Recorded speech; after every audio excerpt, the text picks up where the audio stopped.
Just how far does Suella Braverman intend to descend into the moral abyss? And more importantly, how far does she intend to take the rest of us? Braverman is playing with fire, and she knows it. It is clear that this extremely and increasingly unpleasant demagogue is determined to seize the Conservative crown. She knows the Tories are heading for a devastating defeat, and or she's trying to ingratiate herself with the Donald Trump camp. Perhaps she has an eye on the right-wing lecture circuit in the United States, where much dosh is to be made. But in any case, she wants to reshape the Conservatives in a direction which can only be described accurately as far right. That is not an exaggeration. I know some people go, it gets bandied around. Far right doesn't mean anything anymore. If you listen to the rhetoric of outright European far right movements and parties, she is deploying the exact same rhetoric, as well as that of Donald Trump and his supporters. Now, I'm sorry to inflict this on you, but you are going to have to listen to Suella Braverman, and we're going to take on what she said. Our Home Secretary is in the US on a tour and has done a profoundly and gratuitously inflammatory speech. Brace yourselves. It's an existential challenge for the political and cultural institutions of the West. Just as it's a basic rule of history that nations which cannot defend their borders will not long survive, it is a basic rule of politics that political systems which cannot control their borders will not maintain the consent of the people and thus not long endure. You do not have to be a clairvoyant to see how might this all unfold. Now, let's be clear here. This is a sort of rhetoric that you'd expect a few years ago to be left in the comments section of some far-right website. This is great replacement theory type poison. The idea that Western civilization will collapse at the hands of foreign hordes and that the so-called indigenous population will be supplanted and replaced. It is intended to stoke the worst prejudices and fears that migrants and refugees are akin to an invading army, the barbarians at the gate who are going to tear our societies down. We've heard these sorts of chilling and unhinged predictions before.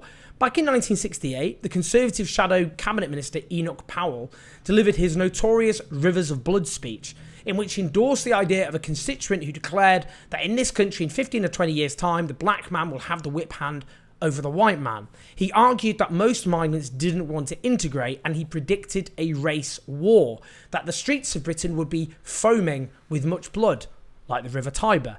It did not happen, and the then Conservative leader Edward Heath had the decency to sack him. Rishi Sunak has no such decency.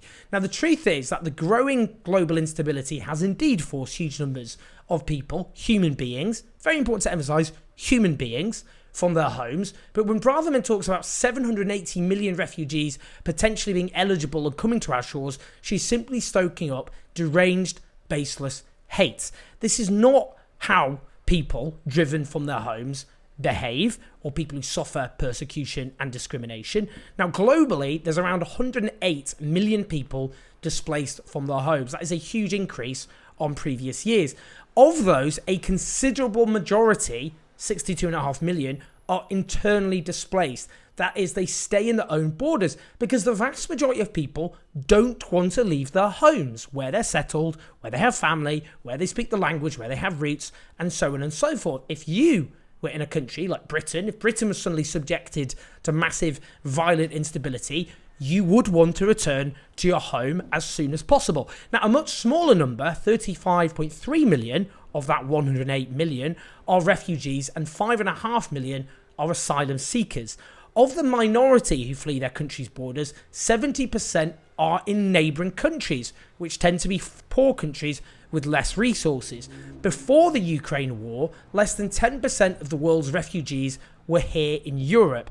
Obviously, that's been inflated by a massive war in Europe. We have, therefore, lots of our own European refugees. Now, millions of European refugees, and that's doubled it to around 20%. But that still means that the vast majority of refugees globally themselves, only a fraction of displaced people around the world, remember, but of the vast majority of those refugees, they are not in Europe. 80% are in other continents.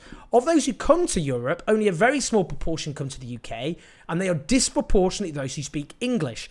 e.g. because they're from former colonies and or have relatives links here. The likes of France or Spain or Germany taking considerably more than we do.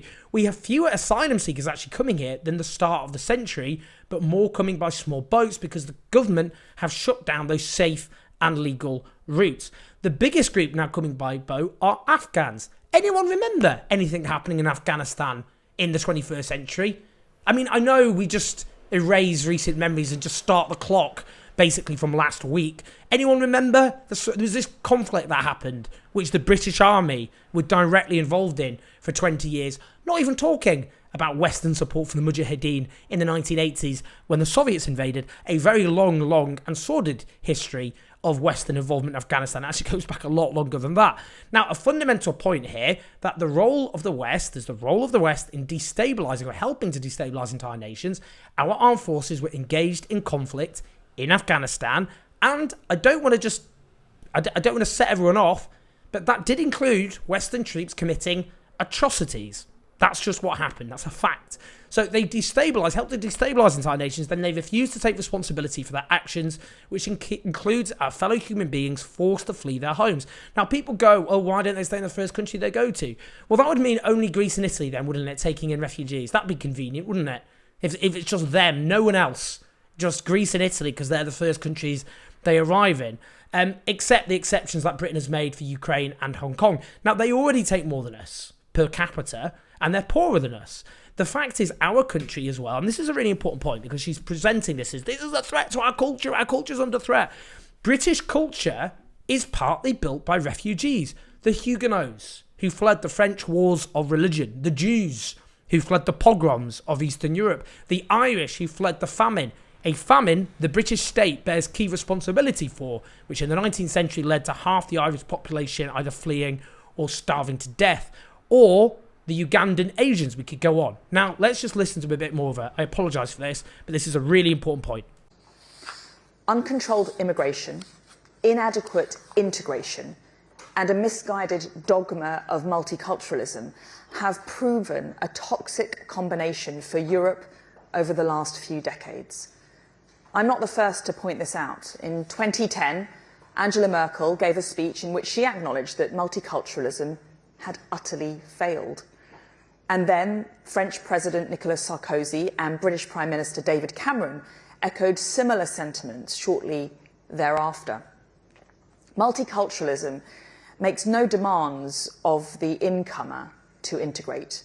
It has failed because it allowed people to come to our society and live parallel lives in it. They could be in the society, but not of the society. And in extreme cases, they could pursue lives aimed at undermining the stability and threatening the security of our society. We are living with the consequence of that failure today. You can see it play out in the streets all over Europe, from Malmo to Paris, Brussels to Leicester. It is 13 years since Merkel gave her speech, and I'm not sure that very much has changed since. She's going for multiculturalism. Okay, let's just talk about multiculturalism. All multiculturalism means is that you can have more than one identity at the same time. This is actually fundamental, by the way, for the United Kingdom to continue to exist. It means you could be, e.g. British, as well as Scottish, English or Welsh. It also means you can be Jewish and English and British, or Muslim and Scottish and British. Multiple identities at the same time. It means you don't have to surrender all you are for some homogenous idea of being British, whatever the hell that would even be in the first place.